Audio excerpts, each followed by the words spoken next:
We all can't deny that the Sword and Shield era is going absolutely crazy. And on top of that, some of the Scarlet and Violet era cards are starting to see increases as well as booster boxes. Back in 2020, of course, there was a big Pokemon boom. Is there still a Pokemon boom? Because apparently Pokemon card prices are still going crazy. So today we're going to be finding out all the information you guys need to know why the Pokemon boom is still here and will continue to stay here for at least a while. Let's get into it. So we're taking a look at an article from TCG Player today of why are Pokemon card prices going nuts. And to be honest, we've seen it with the Sword and Shield era, and we're also starting to now see in Scarlet and Violet. Now bear in mind, Scarlet and Violet is still relatively new. So why are some of these card prices still going crazy? And on top of that, reprints. There's probably going to be reprints for the majority of these Scarlet and Violet era boosted boxes. So we expect a lot of these, single card prices to fall over time. But why are things going crazy? So let's jump in and give my honest thoughts about what the situation is. So the first card it talks about is the Umbreon VMAX. Of course, we know the Moonbreon is doing absolutely crazy. I mean, this card is just going literally to the moon. It's, over the past year, we've seen this card climb from as low as $490 up to pushing nearly $1,000 raw, which is insane. It's absolutely crazy. I mean, I didn't expect this card to go this high, this quick. It is going a bit mad. So it says here, the Pokemon boom that never ended. When the prices of Pokemon cards surged in 2021, there was an easy explanation. The narrative goes something like this: the global pandemic and associated quarantines forced people inside for months and shut off most of the traditional ways people spend their disposable income, which is, what I've talked about over here. Like, we had a lockdown and people had furloughs, so people were getting paid not to go to work. So, people had just disposable income. I'm not saying like loads of money, but they had disposable income and they couldn't spend what they would normally do going out and about and doing things. So that helped a bit as well. At the same time, the government came out stimulus checks. That's what happened over in the US. And then these two factors gave it like a general boom in collectibles. So we saw the rise in Magic as well. It wasn't just Pokemon, it was also Magic. And then talked about Logan Paul opening up a first edition and base set Charizard on stream. Again, we saw that. People call it the Logan Paul boom. It was a perfect storm, right? It was a perfect storm. I wouldn't say it's just one thing in particular, but it kind of all happened at the same time. So now we're going to be looking at like today, what's going on moving forward. And it says, of course, nothing lasts forever. Over the next 2 years, quarantines were lifted. The Pokemon Company tripled their card production, and the Pokemon market generally cooled off, with sales picked up again with Scarlet 151, the nostalgia set, of course. The market for Pokemon cards is much more relaxed now than it was during 2021, and that was one thing I talked about in a video not too long ago. Is the fact is that things are starting to go back to normal, especially when we're going back to the Scarlet and Violet era. 2020, 2021 was a crazy time for Pokemon, and especially the Sword and Shield era. So that's probably one of the main reasons why we have seen the big boom in booster boxes at a abnormal rate, and same with the single cards. I mean, as example here, Rayquaza VMAX, again from Evolving Skies, doing incredibly well. So here it says, except it's not. Many high-end Pokemon cards have hit an all-time high in 2024, including cards that were being chased back in 2021. And some of the price spikes are happening virtually overnight, with cards selling for twice as much one day as they did the day before. So what's going on? And this kind of goes back to like market manipulation. Is there? We'll find out more with this article, I have a feeling, because I feel like they're getting somewhere here. The short answer, as many expected, is that cards are being bought out. Buyers are purchasing multiple copies of these cards at once, presumably in an effort to make their prices spike so they can resell those cards at a higher price. But that's not the whole story. If every buyout was guaranteed to turn a profit, speculators will buy out every trading card all the time. And while some certainly try, they usually fail. We had actually something like this in Magic once. Someone went and bought like literally every single copy of a particular card, hoping they would go from like $2 to the moon. And then given the number of Pokemon cards being printed, 9.7 billion in 2022, actually cornering the market of any of them is next to impossible. Even attempted to do so means gambling huge amounts of money on the premise that Pokemon fans will be willing to spend even more for their shiny cardboard than they already are. So, it's spring 2024 and people still want Pokemon cards. The Pokemon market may be cooler than it was in 2021, But that doesn't mean that we are back where we were in 2019. So 2019 was around what? Sun and Moon era?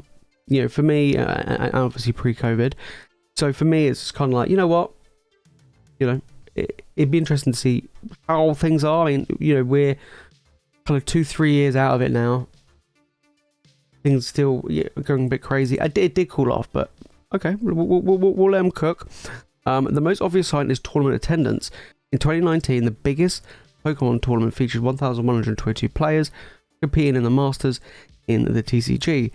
The last 4 international tournaments all had well over 1,200 players, with the largest breaking 2,600. Wow. The record may get broken as early as next month when players will descend on the North American International Championships, historically the largest tournament of the season. It may not be the soundest science to use player participation as a proxy for collectors' demand. Many of these players pouring into the game picked up because they started collecting in the last 4 years. Kind of makes sense, right? The pandemic and 151 brought tons of people into the hobby, and many of them are sticking around. The only reason we aren't still suffering supply drought is that the Pokemon Company have massively increased printing to meet the demand. We're seeing that, right? With Scarlet and Violet, things are getting printed out like crazy. You know, booster boxes are quite easy to get a hold of. You know, we're not having people buying them out and trying to flip them. It's just not happening, right? It's one of these things where I'm like, if you're going for the invest long term, it is long term. You gotta, you know, have that mindset of it's gonna take a while. This isn't Sword and Shield time. This is, you know, cooling off to some degree time, even though it's still booming. You know, there's just a lot more of it out there. So we go on with, on April 5th, right in the middle of the tax return season, Pokemon Standard format rotated, and most Pokemon cards printed in 2021 became illegal to play in major tournaments. In other games like Magic the Gathering, standard rotation generally causes cards to drop in value as the market gets flooded with players trying to offload their obsolete game pieces. Absolutely, Magic is very, very influenced by essentially game pieces, right? They are moving more into the collectible side of things, but the card value is based on playability, and that happens all the time. And I mean, even right now, there's a card for Magic in standard, in rotation, that's like $100. I can guarantee as soon as it goes out of standard, which I believe is at the end of this year, it's probably going to drop 50% or more in value. So that's one thing to take into consideration. But obviously Pokemon sounds pretty much the same. This happened to some Pokemon cards, especially competitive staples like the Battle VIP Pass, where rotation meant something different for the more collectible cards of 2021. The Pokemon Company was never going to reprint them again. As of April, any hopes for further waves of 2021 sets like Evolving Skies finally died, which meant the cards in those sets were ripe for speculation. And you know, we all talked about it, right? A lot of these channels similar to mine will be like, look, things are out of print, keep an eye on these, watch out, you're going to start seeing product rising. And we've seen it with Evolving Skies, we've seen it with all of the Sword and Shield, and now we're looking at Scarlet and Violet, starting to see things like Pal Evolve tick up. You've got to keep an eye on it, look out for reprints because it's still in standard rotation. You've got to be careful. There's one final trend worth observing, with the exception of Scarlet 151. Scarlet and Violet series hasn't been that excited for collectors so far. A lot of you guys have said that in the comments. You're like, I don't really care much about Scarlet and Violet outside of 151. It's a very common thing, right? I would say more and more I hear it every day. I see in the comments you guys saying it. I get it, you know.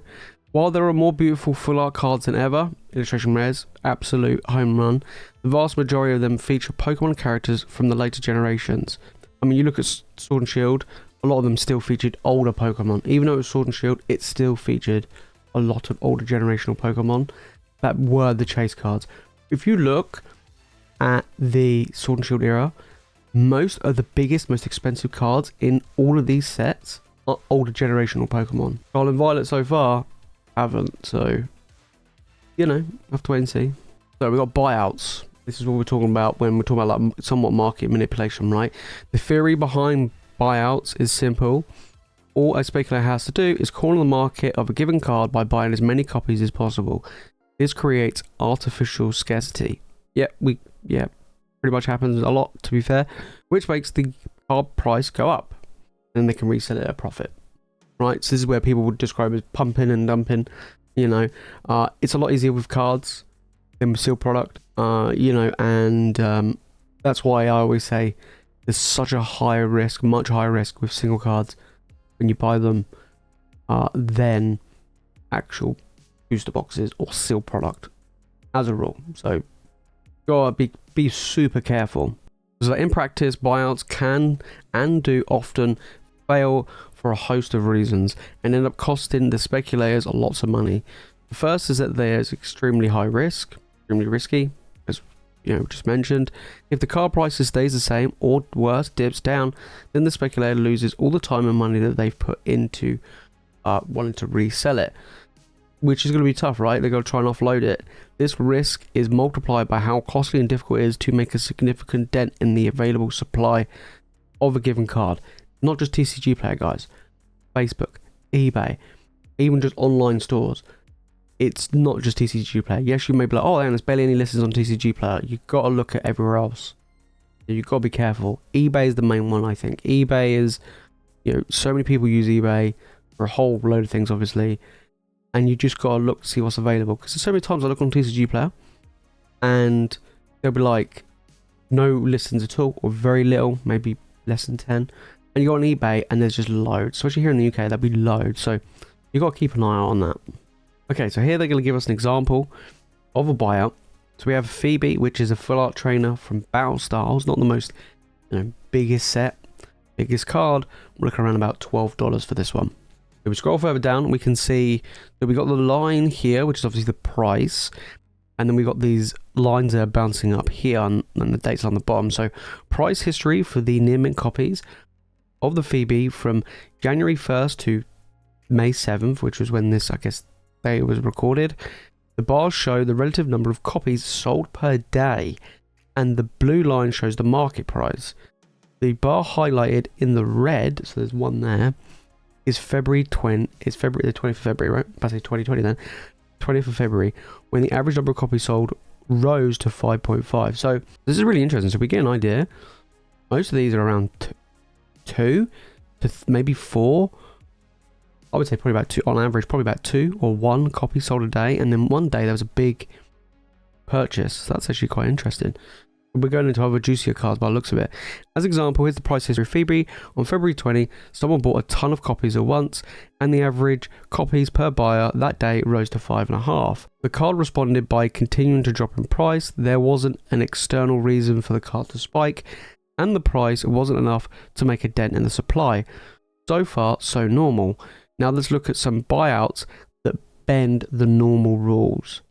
Here we have the Dragonite V, big old art from Evolving Skies, has been shooting up in price. I mean, look, it's 184. 3 months ago it was only 95, so it's doubled in price. So let's take a look at the Dragonite. Okay, so this is going to be really interesting. So here we have the market price going along there, and then on average people were buying, I would probably say maybe 30 to 40 copies on average, maybe per day. Look at this one, holy smokes, wow. Right, so there we go. So the bar highlight is April 12th, when the average number of copies sold rose to 3.0. So that's actually quite interesting. Okay, so no, this is the market price. So an average of 3. Okay, that's interesting. So as you can see with the Dragonite V buyout, wasn't much more extreme than the Phoebe buyout. Most of the time, 3 copies. I think it's quite a high price initially. 3 copies per buyer doesn't even qualify as a buyer at all. That's not even a playset per buyer. By this time, the surge in prices caused Dragonite V's price to spike severely, and it still is on a trending up almost a month later. The best explanation is that the collectible cards from the 2021 sets, especially Evolving Skies, were bound to go up once they fell out of print. You can actually see the Dragonite V trending upwards well before April 12th. The soft buyout probably just accelerated the process. So when it cycled out, yeah, it started to rise, and then you had a bit, like they said, a bit that buyout happened, and then look what happened. So that's interesting. All right, Moonbryon. Oh, this is gonna be a good one. This one's gone a bit crazy, isn't it? Let's be fair, like nearly $1,000. Oh baby, oh, look at this. Right. So price history of the Moonbryon. So the red bar highlighted May 1st, when the average number of copies per buyer sold to 9. That's per buyer. So you could have like a bunch of people doing it. It's just 9 in one day. That's just per buyer. Multiple copies. A lot of money. Speaking of Evolving Skies, let's check out the Umbreon, or aka the Moonbreon, right?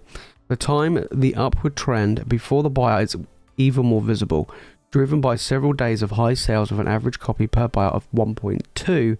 By the time someone bought out Moonbreon on May 1st, it had already crossed the $700 threshold and was heading up. The last tallest bar on May 6th doesn't look like a buyout at all. The average number of copies per buyer was back to 1.2. That was just most likely the individual collectors trying to grab their copies before the price went much higher. That's interesting. So the red one was people going crazy and buying a shed load, but the biggest number here was because individual people just wanted to have their copy before it kept going up. That's interesting. Alright, the big Gengar, again, another big one that went a bit crazy, as we can see with the price there. Alright, this is interesting, I'm enjoying this. The bar highlighted in red on May 1st, average number was 8. Imagine buying 8 copies of the Gengar. Woo! Evolving Skies isn't the only set being targeted by speculation, but the Gengar obviously, from Fusion Strike. Before a soft buy on April 6th, 3 copies per buyer, drove it past $250. And a harder buy on May 1st, 8 copies per buyer, sent it even higher. On May 6th, 2 copies per buyer. More folks jumped on the Gengar bandwagon. So Gengar might actually have been maybe a bit more of a, I guess, a manipulation, a push, a force up in price, more so than the Moonbreon. Look at the Charizard. This one's from Champion's Path. Don't really talk about this one that much. I mean, look at the price of it. It's just flatlined. Although, look at that bar. The hell happened there? So we have here April 12th, it rose to 8. Older cards are getting bought out too, though the results are mixed. The buyout on the Charizard, which released in 2020, was much more severe compared to other buyouts we looked at, but the results were milder. With just a $20 price increase and a no post buyout rush, it's still out of print. So it's sensitive to buyouts, but compared to the cards that just rotate, it doesn't have much room to grow. So that's actually quite interesting. So this will give you guys an insight of maybe what to look out for, right? Giratina, oh, the good old... oh, we can never find this card. Right. This is... wow, there's been a lot of people buying this card up. So let's have a look at this. Now for something completely different. A card that has been rising without a buyout of any kind. The Giratina released in 2022, so it hasn't rotated as standard.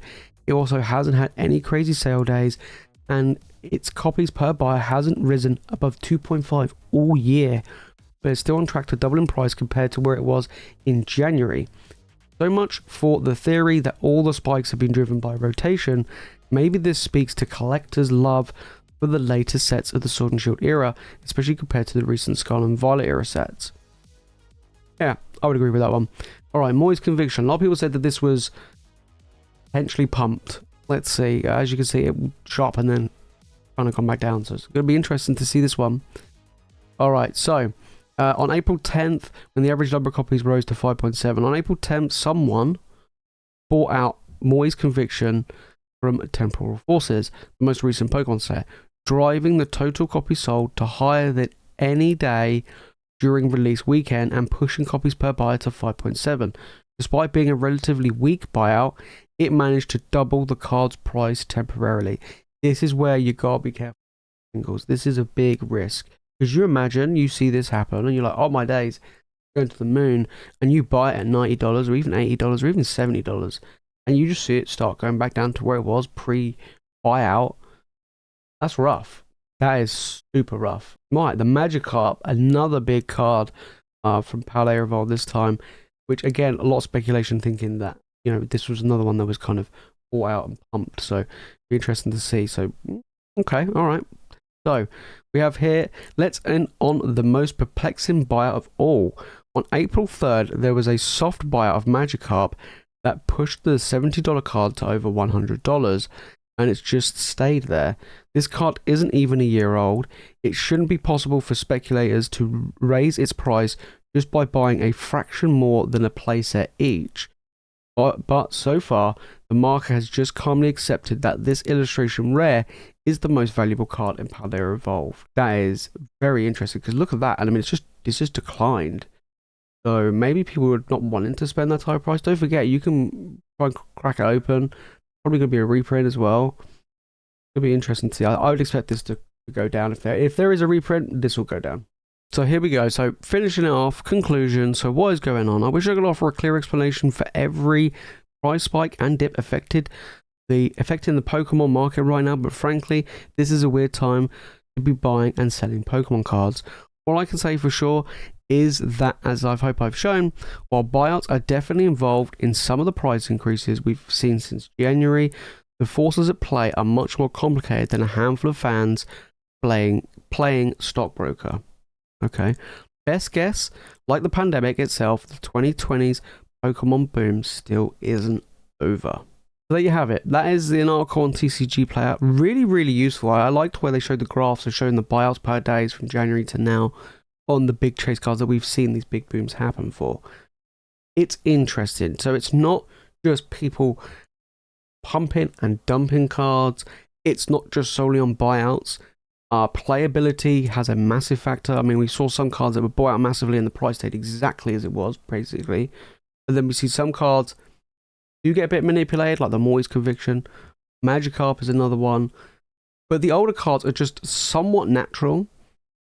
But it is, I think, another part is FOMO. People, especially the Moonbreon, right? They talked about a lot of the Moonbreon sales was individuals, just a ton of individuals wanting to get the card before it kept going up in price. They just wanted it in their collection. So it's really interesting. It'd be interesting to see as the year goes on and we go into 2025 and beyond, whether or not this boom will continue. And I think Scarlet and Violet, as we've already shown with the Magikarp, has very strong potential to keep going. And I do feel that, you know, yes, we might have some weak sets here and there and stuff like that. Obviously 151 is the big driving force. I think it's going to be super successful. There are the main sets that are doing well and individual cards like the Magikarp. You know, we've seen it with Temporal Forces. What else is coming? Who knows? If you made fun of the video, guys, and you've enjoyed it, make sure to smash the like button, make sure you subscribe for more Pokemon content. And I would like to know your thoughts down in the comments regarding buyouts, regarding this article. What do you guys think? Personally, I think it is just a mixed bag of stuff. Yes, there's definitely people that are trying to manipulate prices. We've definitely seen that in Scarlet and Violet. You just got to be careful. You really got to be careful buying single cards that, you know, you buy into it. If you do it from like an invest standpoint to hope to sell more down the line, it's super risky.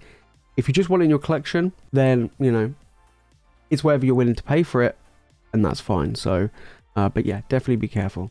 Speaking of cards going up in price, go and check out what's going on in the trainer gallery by clicking on the video on the screen right now. And of course, if you watch more Pokemon content, guys, make sure to hit that subscribe button. Alright guys, that is it from me in today's video. As always, you guys are the legends, and I'll see you all in the next one.